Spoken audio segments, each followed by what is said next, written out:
El Salvador is wrapping up one of the wildest gang wars in modern history. The rise in gang violence in El Salvador. El Salvador. El Salvador. El Salvador. And undergoing the fastest transformation of any country in the world. In fact, it could be poised to become one of the richest countries on the planet this century. Yes, really, El Salvador, that obscure Central American country with the most wealth inequality in the Western Hemisphere and one of the highest homicide rates of any nation on Earth, thanks to the terrifying legacy of MS-13. Yes, that El Salvador.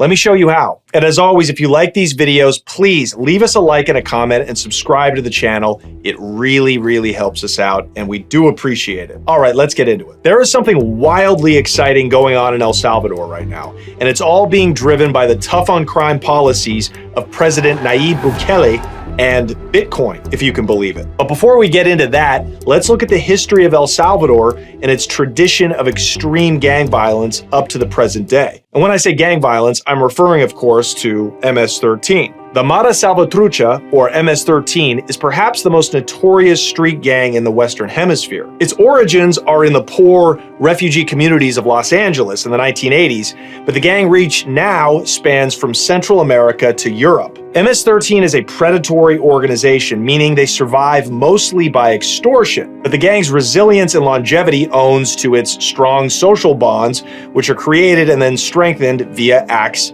of violence, mostly directed at their rivals, but sometimes civilians. Unlike money and profits, which is what drives most gangs, MS-13 lives for blood. Blood in and most certainly blood out. Their activities have helped make the Northern Triangle, Guatemala, El Salvador, and Honduras, one of the most violent places in the world outside of a war zone. The US Department of Treasury categorizes the group as a transnational criminal organization, the first such designation for a US street gang. That's how violent and bloody MS-13 is. They're barely involved in drug trafficking or human smuggling, yet they've still managed to make it onto the US government's terrorist designation list. The US government has also charged over a dozen MS-13 leaders in El Salvador with terrorism, making an unprecedented escalation into the country's fight against international street gangs. The gang has suffered a near fatal blow in its home base of operations, El Salvador, following a gang crackdown by President Bukele that has rounded up most of its leaders and locked them in jail. In fact, Bukele has arrested 70,000 gang members in less than 18 months' time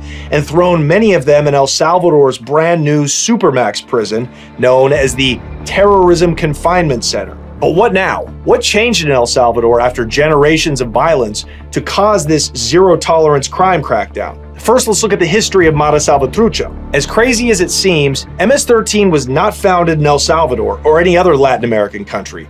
Its roots are right here, in the ghetto immigrant neighborhoods of Los Angeles, California in the early 1980s. You see, in 1979, a decade-long civil war kicked off that nearly tore El Salvador apart, as leftist guerrillas backed by Cuba and the Soviets fought to overthrow the Salvadoran government, which was a puppet of the United States. Over 75,000 people were killed in the decade-long fighting, and tens of thousands of people disappeared, many of them at the hands of CIA-trained right-wing death squads. And as a result of all this killing, thousands and thousands of Salvadoran refugees fled north and ended up settling in Southern California, in mostly Mexican neighborhoods of East and Central Los Angeles, as well as the San Fernando Valley.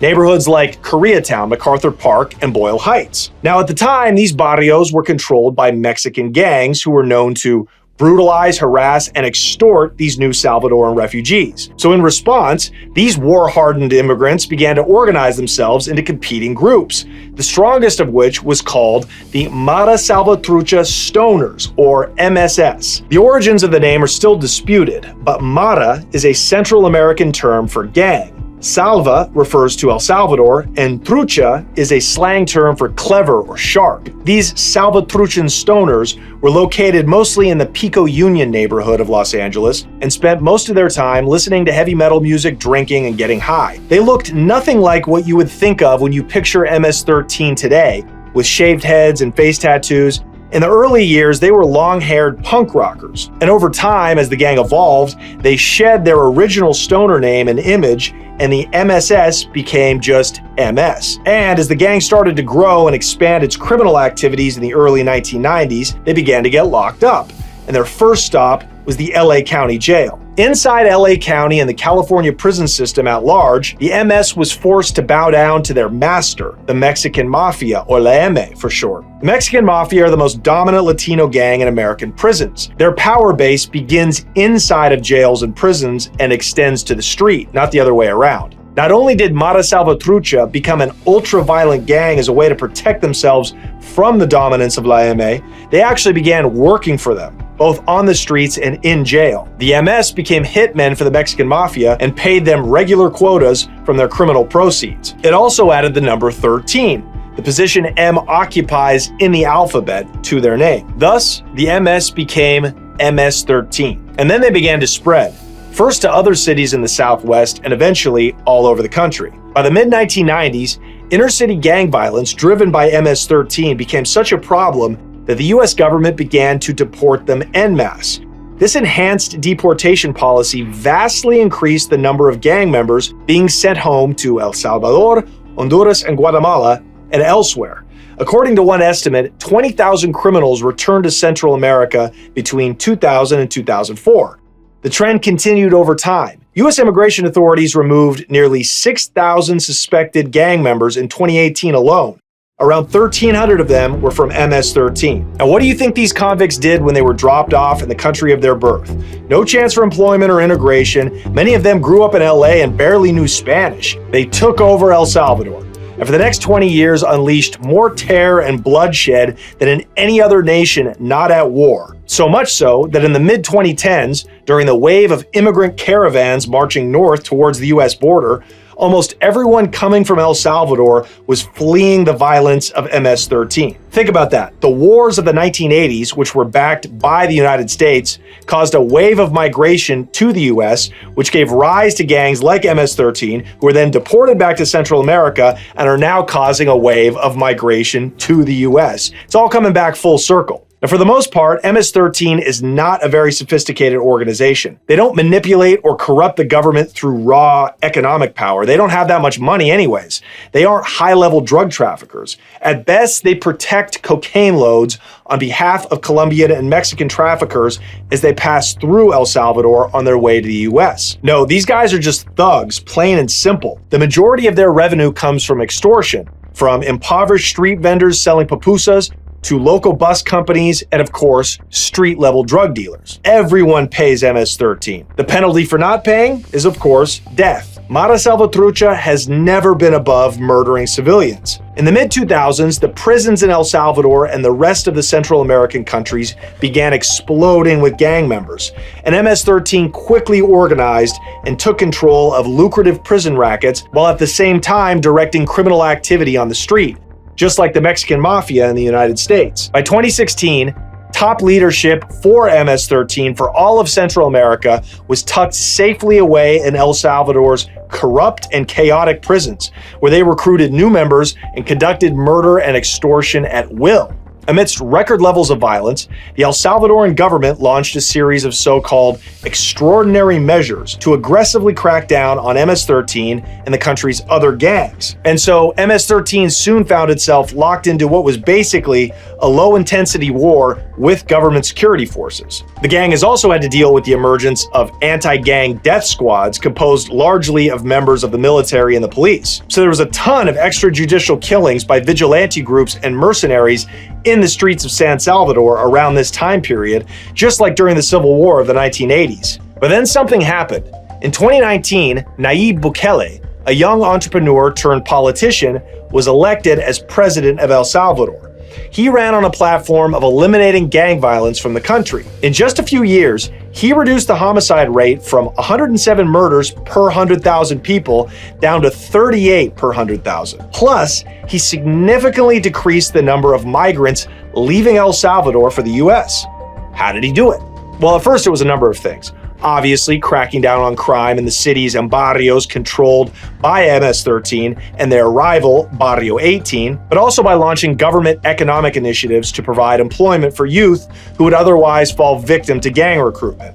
Furthermore, there is strong evidence that he and his administration actually had an informal pact with the heads of MS-13, who are all locked up in Salvadoran prisons. Although Bukele denies it, There is now leaked surveillance footage from one of these prisons showing members of his administration meeting with the gang's top brass. It's thought that Bukele made an agreement with the heads of MS-13 that would allow them to continue their illegal activities inside of prison in exchange for them negotiating a gang truce and ending the killings happening on the streets. And for a time, this strategy was really working.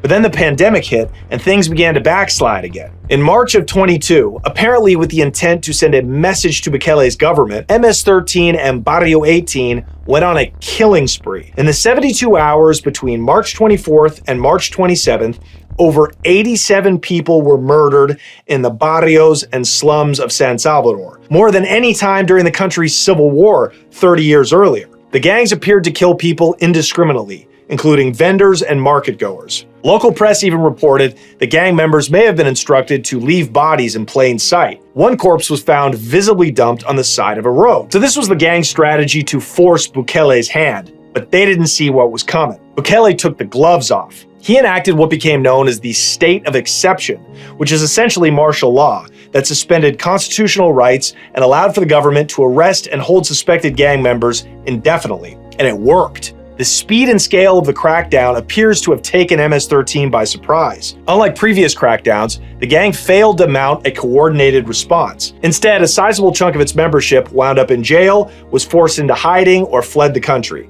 Just 2 years later, MS-13 has been effectively neutralized in El Salvador. It's like a miracle. And now, with the SuperMax Terrorism Confinement Center that opened in July of 2023, it seems very unlikely that MS-13 will ever be able to regain its former power in El Salvador. Check out this prison. It looks like a federal SuperMax in America, like ADX Florence in Colorado, where El Chapo and the other worst of the worst are held. There are no individual cells. Instead, the prisoners sleep in shared modules, or pods. Each module contains 2 toilets, 2 wash basins, and 80 bunks for more than 100 inmates. And check this out, there are no mattresses. They make the inmates sleep on hard steel bunks. According to the Financial Times, on average, each prisoner is given 0.6 square meters or 6.5 square feet of space. These inmates aren't even given clothing. They're basically made to live in their boxer shorts. They have to keep their heads shaven, and most notably, they are not permitted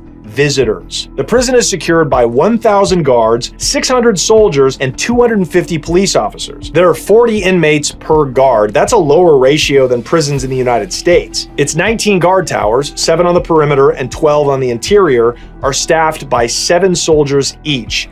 It is hell on earth. There's no escaping that place, and the gang leaders are no longer able to give orders, like in the old days. According to Bukele, it is a work of common sense. Now, human rights watchers are alleging abuses and other undemocratic actions by the government, which I'm sure are true. And what remains to be seen, of course, is if Bukele will return to running the country with the rights of privacy and due process as outlined by the Salvadoran Constitution after the gang problem is finally under control.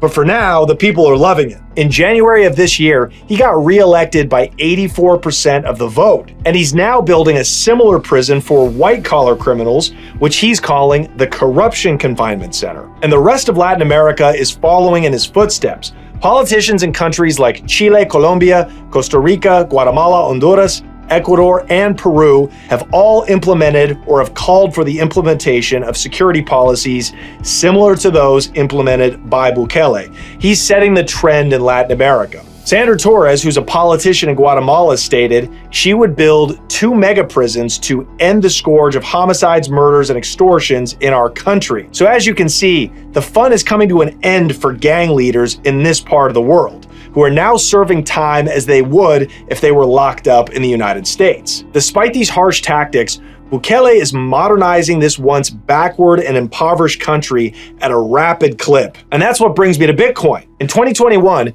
Bukele declared Bitcoin as legal tender in El Salvador, meaning you can now actually buy goods and services with this digital money. Most recently, the government started stocking their central bank with hard Bitcoin, what's known as cold storing it, meaning they're not day trading or planning on selling their Bitcoin for profit. They're actually banking their national currency by it, the way that countries around the world like China and Russia are starting to back their own currencies by gold. This has been leading to new foreign investment in El Salvador, especially from American Bitcoin millionaires who are starting to buy up property and even relocate there permanently. The beaches on El Salvador's Pacific coast are starting to swell with a new generation of tourists and surfers. And what's more, Bukele and his government are starting to oversee the development of new ports, roads, and airports with the financial backing of China. This is very interesting.